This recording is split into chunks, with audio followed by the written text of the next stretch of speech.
Halo teman-teman, welcome back to Penghayat Diksi Channel. Ini video yang entah keberapa lah, aku udah lupa. Udah lama banget nggak upload. Hari ini ke-trigger dengan banyak isu yang aku baca di berbagai media, baik khususnya media online ya. Berita-berita tentang kepahitan hidup begitu. Muara akhirnya pada pertanyaan tentang bagaimana kita melihat humanisme dalam titik yang sama gitu ya. Apa sebetulnya definisi humanisme? Siapa itu kelompok humanis? Nah, ini kemudian menjadi dialektika yang sangat keras dalam otakku begitu, karena melihat dan membaca banyaknya berita yang bertebaran hari ini di Indonesia, di negara yang aku tinggal di sini. Baru banget aku baca itu di salah satu daerah yang aku nggak bisa sebut daerahnya di mana, yang pasti itu di dekat tempat tinggalku gitu ya, mungkin berjarak sekian belas kilo. Kasusnya adalah seorang pelajar itu menghabisi teman perempuannya. Motifnya ketika ditanya oleh kepolisian, motifnya adalah hanya karena ditagih iuran kelas. Itu dibunuh, kawan sekelasnya itu dibunuh, seorang perempuan, oleh temannya, dan si pelaku yang lainnya ini dengan sangat biadab itu menyetubuhi jenazah yang sudah tidak bernyawa begitu ya. Jadi bagiku ini pukulan yang sangat keras terhadap bagaimana kemudian kita meninjau kembali arti humanisme atau kemanusiaan. Yang di kita ada HAM yang kemudian mencoba berfokus pada isu-isu kemanusiaan, namun sejauh ini bagiku ya itu hanya belum sampai pada akar yang kemudian bisa melakukan pencegahan-pencegahan sebelum kasus-kasus kemanusiaan itu terjadi. Jadi HAM ataupun organisasi apapun yang berkaitan dengan humanisme, aku kira memang belum sampai pada kesadaran murni, kesadaran utuh bagaimana kasus-kasus ini bisa dilihat atau mitigasi atau pencegahan sebelum kemudian itu terjadi. Bahkan belum lama juga ada di sebuah daerah yang mungkin ini sempat viral dan pernah sempat dibahas olehku kalau tidak salah, namun di platform yang lain. Ini tentang sama kasusnya di sekolah. Mereka berpacaran tadinya, kemudian si laki-lakinya ini mungkin melakukan hubungan suami istri begitu dengan paksaan. Jadi si laki-lakinya ini minta dengan paksaan. Namun ketika sudah dilakukan hubungan intim, karena itu direkam, si laki-laki mengancam si perempuannya kalau tidak melakukan lagi ini videonya akan disebarkan. Nah, kasusnya sempat alot. Kenapa? Karena orang ini, si siswa laki-laki bejat ini adalah anak salah satu tokoh di daerah tersebut, sehingga jerat hukumnya agak mandek gitu. Nah, ini bagiku ini juga pukulan yang lain terhadap kemanusiaan kita. Pertanyaan besarnya adalah bagaimana kita bisa memaknai kemanusiaan dalam banyaknya kasus semacam ini. Apakah aku misalnya masih disebut humanis ketika misalnya nanti orang-orang bersalah ini, produk-produk gagal bangsa ini ketika masuk jeruji misalnya, masuk sel, itu dihabisi bahkan oleh oknum kepolisian misalnya, sipir penjara, atau bahkan teman satu selnya misalnya dia disodomikah, dipaku tangannya atau digebugin sampai mungkin sekarat. Ketika aku menyepakati itu, apakah aku sudah tidak humanis? Nah, mungkin teman-teman di sana yang mendengarkan juga mungkin ya udah sekalian gebugin aja di sel orang-orang kayak gitu. Mungkin banyak yang sepakat, tapi banyak juga yang menolak. Nah, ini kemudian menjadi bias humanisme. Karena humanisme bagiku tidak pernah memiliki arti yang jelas. Tidak bisa humanisme itu didefinisikan secara universal. Semua negara bisa sepakat bahwa humanisme adalah begini. Aku rasa nggak bisa. Karena memang dalam konteksnya itu akan memiliki perbedaan-perbedaan dan memiliki trigger trigger subjektivisme yang juga berbeda. Sehingga misalnya kalau teman-teman nggak percaya tentang misalnya itu mungkin bro kebawa emosi aja sehingga berpendapat bahwa tahanan yang melakukan kejahatan juga boleh dipukuli, kemudian sama aja bro berarti menentang kemanusiaan sendiri. Bagiku tidak ya. Kalau kita mau ambil itu sebagai legitimasi bahwa orang yang tidak sepakat dengan kekerasan yang terjadi pada oknum yang melakukan tindak anti-humanisme disebut tidak humanis. Misalnya pelaku anti-humanisme ini membunuh orang. Kemudian ketika dia masuk sel, si pelaku digebuki oleh siapapun lah, dipukuli sampai mungkin mati di sel. Terus misalnya ada yang tertawa, syukurin. Nah, itu disebut tidak humanis. Nah, ini bias kemudian. Karena kalau kita mau ambil itu sebagai dasar misalnya orang yang menertawakan si pelaku sampai mati digebukin itu tidak humanis, apa kabar dengan Tuhan gitu kan?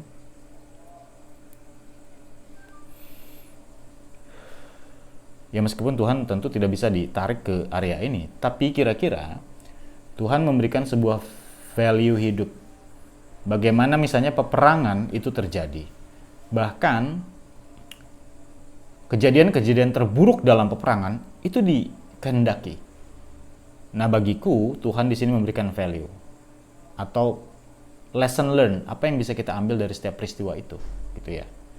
Misalnya kita ambil salah satu contoh peristiwa hari gelap di bumi Indonesia. Itu peristiwa Maluku misalnya, Ambon. Bagaimana kemudian korban-korban yang sering diberitakan pada saat itu misalnya telah terjadi kerusuhan, konflik di masyarakat horizontal gitu kan, menyebabkan 70 orang meninggal. Tapi tidak pernah dijelaskan bagaimana mereka meninggal dan bagaimana kondisinya.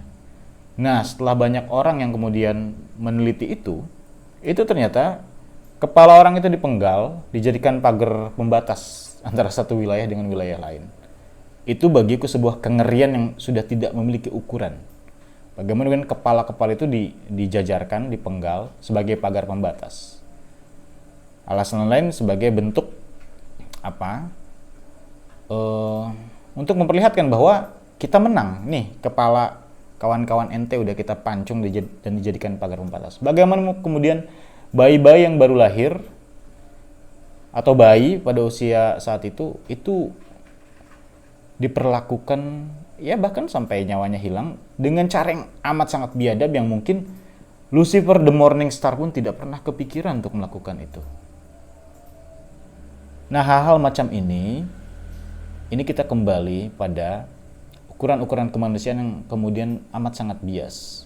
Bagaimana aktivis kemanusiaan misalnya death penalty misalnya, hukuman mati tidak berlaku karena itu menentang kemanusiaan. Apakah kawan-kawan ini menjamin ketika memang si oknum pembunuh berantai katakan tidak dihukum mati dia akan tobat atas dasar pengampunan misalnya? Aku rasa tidak. Bahkan dalam beberapa babak sejarah dunia, ada negara-negara maju yang lahir dari sebuah peristiwa revolusi yang sangat berdarah. Itu memutus mata rantai satu generasi. Mereka habisi semua demi sebuah mimpi bersama yang negaranya akan maju.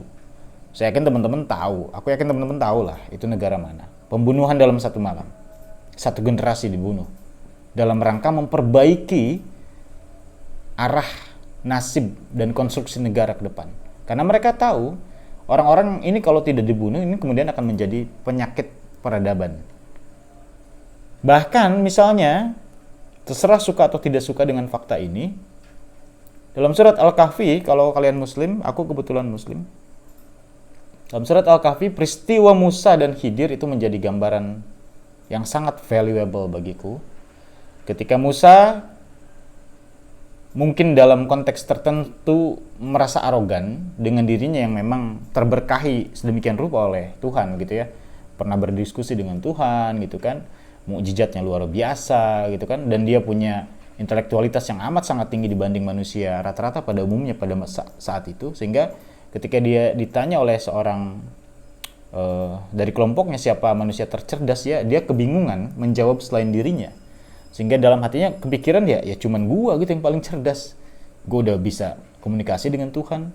mukjizat gua keren-keren gitu kan. Akhirnya Tuhan menegur itu dengan mempertemukan dia dengan Khidir.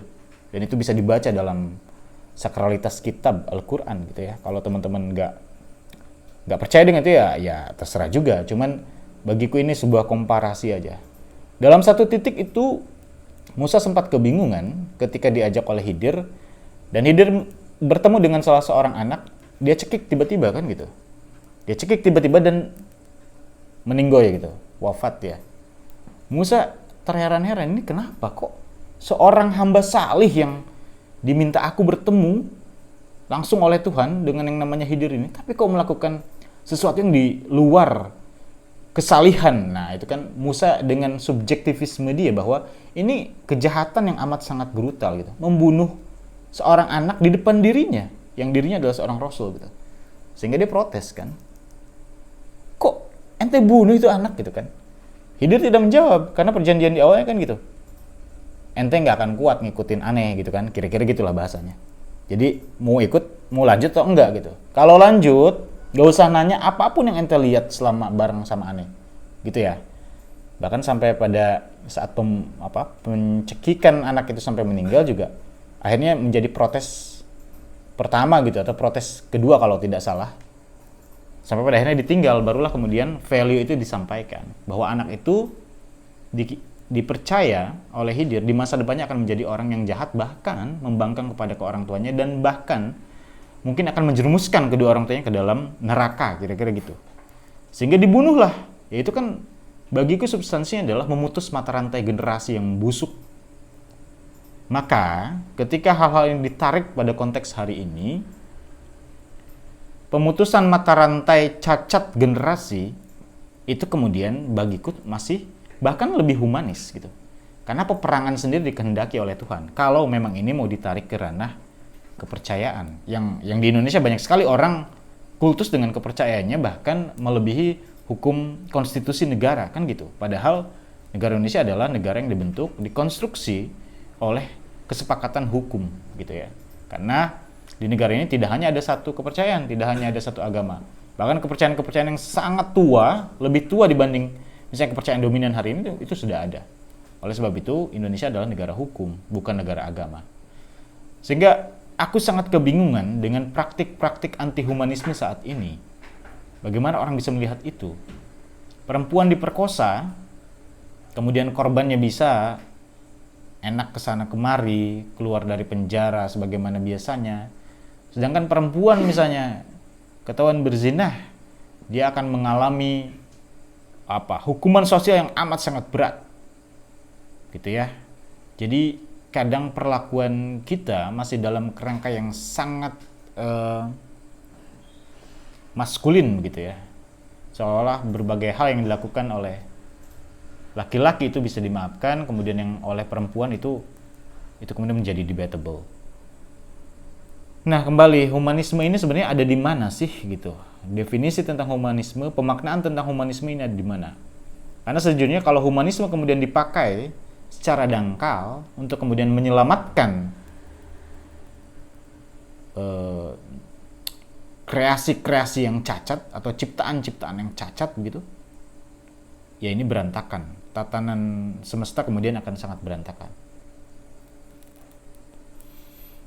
Makanya Thanos, value yang bisa kita ambil dari Thanos adalah menyeimbangkan kesemestaan. Dia membunuh sepersekian makhluk di semesta dalam rangka menyeimbangkan.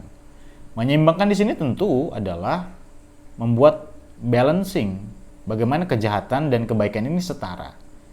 Bukan kejahatan yang lebih dominan atau mungkin kebaikan yang lebih dominan. Karena kalau kebaikan yang lebih dominan juga itu akan masalah. Karena apa? Karena tidak ada kreativitas manusia-manusia untuk menyelesaikan masalah. Tidak ada kemudian definisi tentang orang baik.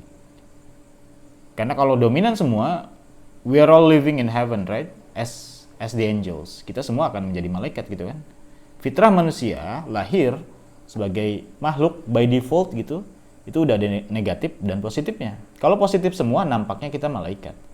Kalau negatif semua, ya belum tentu iblis. Karena beberapa misalnya dalam layernya setan juga, ya mungkin saya nggak terlalu ini ya, mungkin juga ada Namun kalau dalam ukuran agama ya memang setan semua negatif gitu ya. Yang pasti dalam hukum positif realitas bernegara, nampaknya kemanusiaan ini perlu dikaji ulang. Hukuman mati itu bagiku perlu, amat sangat perlu untuk memutus mata rantai dan kemudian mencegah, itu mitigasi adanya potensi pengulangan, repetisi kejahatan yang sama atau lebih buruk.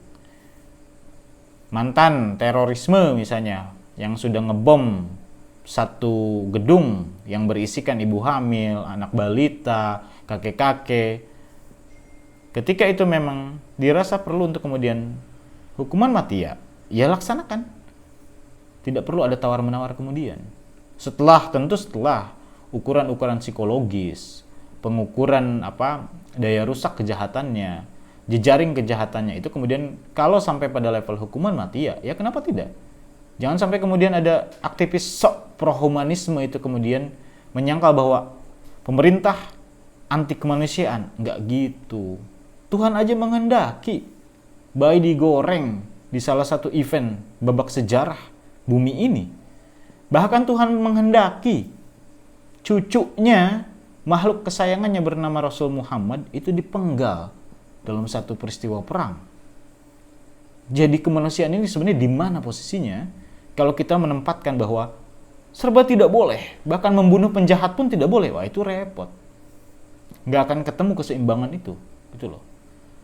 Jadi teman-teman penghayat diksi, ini menjadi trigger bagi kita yang hari ini menyaksikan betapa banyaknya kejahatan terjadi yang mungkin dulu zaman kita kecil, kita nonton stasiun TV, itu terjadi di pulau mana, di negara mana bahkan, pembunuhan-pembunuhan psikopat. Hari ini mungkin tetangga Anda mengalami hal seperti itu. Orang yang ketemu Anda di dalam public transportation itu mengalami kejadian-kejadian yang mengerikan. Sehingga bagi saya, panggilan kita terhadap kemanusiaan adalah kesadaran nurani untuk kemudian berbuat paling tidak pencegahan. Kalau ada dalam situasi yang langsung kita melihat itu, ya bagiku pertarungan nyawa pada akhirnya gitu. Jadi kemanusiaan ini menjadi sesuatu yang debatable ketika memang itu diangkat dalam satu konstruksi definisi yang universal. Itu nggak bisa. Silakan teman-teman juga memberi komentar bagaimana Indonesia seharusnya membuat regulasi yang lebih pro pada pencegahan, bukan dalam sanksi hukuman, karena pencegahan jauh lebih penting. Unsurnya pasti akan banyak. Apakah ini masalah ekonomi? Apakah ini masalah latar belakang pendidikan? Apakah ini masalah karakter? Tentu akan banyak. Dan juga apakah ini masalah tentang cacat pikir? Kalau ini tentang masalah cacat pikir, tentu logikanya pasti akan ketemu. Mungkin nutrisi makanan yang dia konsumsi dari kecil sampai besar itu kurang, sehingga perkembangan otaknya terganggu, kemudian melakukan hal-hal yang di luar manusia standar pada umumnya. Dia menurunkan dirinya pada level di bawah manusia, sehingga membunuh manusia lain itu dianggap biasa. Siswa-siswa tawuran, saya bahkan pernah memiliki ide gila. Ini siswa tawuran yang suka ngebacok di jalanan tanpa alasan, hanya hebat-hebatan, bahkan dibuat konten hanya untuk gagah-gagahan, memberikan pesan kepada sekolah lawannya bahwa tuh, anak lu udah gue bacok, masih berani lu dengan sekolah gue. Anak-anak kayak gini nih, kalau pemerintah fokus dalam sains dan teknologi hari ini dan membutuhkan manusia-manusia sebagai objek untuk kelinci percobaan, bagiku ini lebih memiliki nilai fungsi ketika memang itu mereka dijadikan sebagai kelinci percobaan negara dalam pengembangan sains. Karena ketika mereka dibiarkan hidup liar, ya fungsinya nggak ada. Bagiku kejahatan itu juga, orang-orang jahat pun harus masih punya fungsi. Salah satunya adalah dengan mungkin menjadikan kelinci percobaan. Tentu ini akan diprotes banyak orang. Orang-orang yang sok pro dengan humanisme, padahal humanisme sendiri adalah definisi yang harus memiliki konteksnya. Tidak bisa disepakati oleh banyak pihak sebagai satu kesatuan definisi yang bisa reliable dengan semua kasus. Aku kira nggak kayak gitu. Jadi Indonesia hari ini yang masih dikatakan sebagai development atau developing countries, negara berkembang, masih diiringi dengan kasus-kasus yang bagiku tidak standar bangsa yang maju gitu loh. Di Eropa juga banyak kok yang kayak gitu. Ya silahkan di riset saja maksudku. Negeri yang paling bahagia, negara yang memiliki atau negara yang paling bahagia dengan indikator misalnya memiliki rentang hidup sekian puluh tahun misalnya, kan itu salah satu indikator. Artinya kalau orang bisa hidup rata-rata sampai usia 80-90 tahun, artinya kejahatan-kejahatan yang sifatnya menghabisi nyawa manusia itu minim. Lawang indikator hidupnya aja rata-rata misalnya 80 tahun. Kita perlu melakukan banyak riset sebetulnya untuk kemudian mencari tahu peristiwa-peristiwa cacat semacam ini disebabkan oleh apa. Kalau misalnya mentalnya yang cacat, artinya ada asupan gizi yang kurang terhadap bangsa ini gitu kan. Untuk kemudian membunuh manusia dengan gampangnya itu kan ada cacat dalam dirinya gitu. Karena manusia selayaknya sapiens, manusia bijak itu tidak mungkin melakukan pembunuhan. Apapun masalahnya. Kecuali tadi, batas negosiasinya berakhir ketika misalnya adiknya yang dibunuh. Kalau dia balas membunuh, bagi kita adalah trigger yang sangat wajar.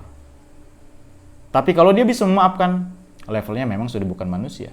Dia berada di atas manusia pada umumnya. Tapi ya level semacam itu tentu akan sedikit. Kemudian fungsi agama yang sebetulnya bisa memboosting manusia untuk kemudian mengarah pada sapiens, menjadi manusia yang bijak, itu juga perlu diboosting ulang. Karena tidak sedikit kasus pembunuhan, peperangan, pengeroyokan itu terjadi karena motif-motif kepercayaan, kultus agama. Baik dalam satu internal agama ataupun lintas agama. Jadi negara ini memang harus tegak dengan hukumnya, bukan tegak dengan imajinasi-imajinasi kolektifnya. Persepsi tentang kehidupan pasca di bumi, ya silahkan itu dipercaya atau tidak. Yang percaya juga tentu harus memiliki value. Kalian harus hidup, jika percaya bahwa kehidupan pasca di bumi ini ada kehidupan, pilihannya dua misalnya surga dan neraka, pilihannya harus ke surga toh. Indikator untuk masuk surga apa? Amal salih kan? Iman dan amal salih. Selebihnya hanya komplimen. Amal salih itu nggak mungkin membunuh itu amal salih gitu loh. Jadi teman-teman, saya cukup prihatin pasca hari ini tadi baca berita yang sangat menyayat hati begitu. Jenazah siswa disetubuhi pasca dibunuh oleh rekannya. Kok bisa? Dan itu ada di dekat ibu kota negara. Sekarang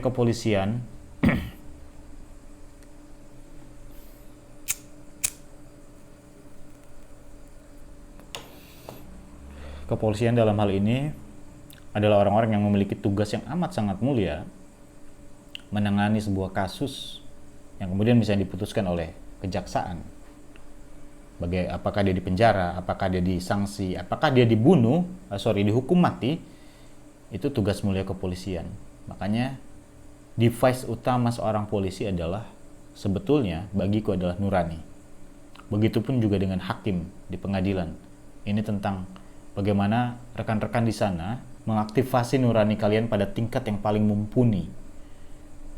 Tidak kemudian menyerah dalam birokrasi hukum, KUHP dan lain-lain, tapi kemudian ada nurani di situ. Bagaimana kasus seorang nenek yang mengambil kayu, mengambil ranting-ranting saat itu kan? Mereka tidak tahu, si nenek nggak tahu kalau ranting itu ternyata jatuh dari pohon yang memang dimiliki oleh kelompok usaha. Sehingga nenek itu dituntut mencuri ranting-ranting yang jatuh. Bayangkan. Nah kalau kita mau ke hukum positif normatif, ya bisa itu dikatakan salah. Tapi kemudian memenjarakan seorang nenek yang mencari uang dengan rantingnya sudah jatuh, itu logika nurani kita di mana? Logika yang humanisnya di mana?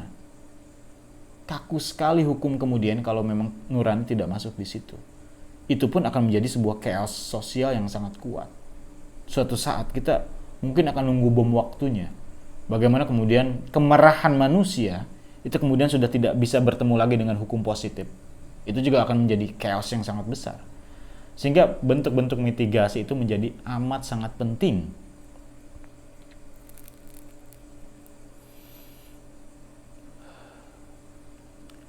Jadi tambahannya adalah salah satu unsur yang bisa menguatkan nurani adalah konstruksi pendidikan yang baik, gitu ya.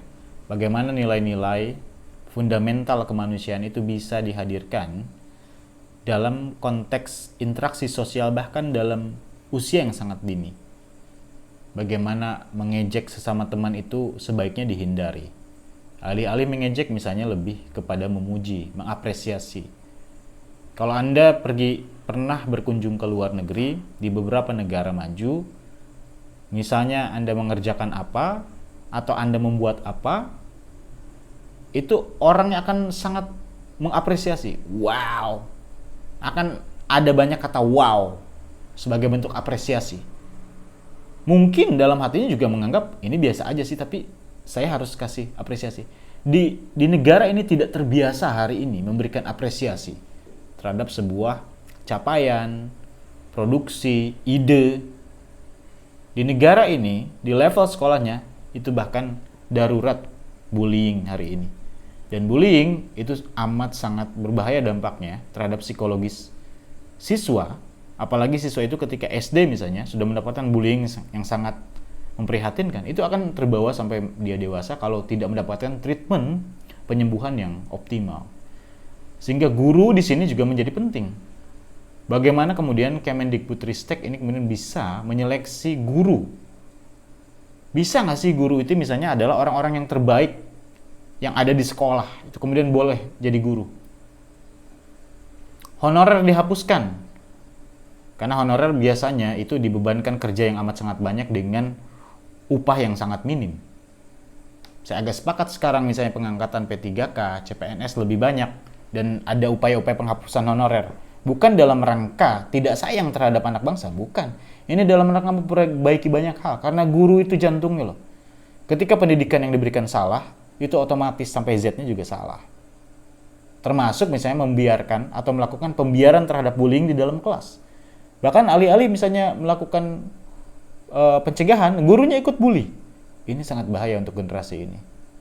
Sehingga teman-teman, kemanusiaan ini akan berputar dalam sebuah siklus yang sangat bias ketika memang kita tidak memahami apa kemanusiaan itu sendiri. Jadi bagiku kemanusiaan ya harus hadir dengan logika dan nurani. Tanpa kesatuan dua itu, nampaknya memang akan terjadi banyak cacat dalam implementasinya. Kita ketemu lagi di video berikutnya, tentu sesuai dengan trigger yang mungkin akan bikin aku terpantik kemudian untuk bicara. Makasih teman-teman, sampai jumpa lagi di lain waktu.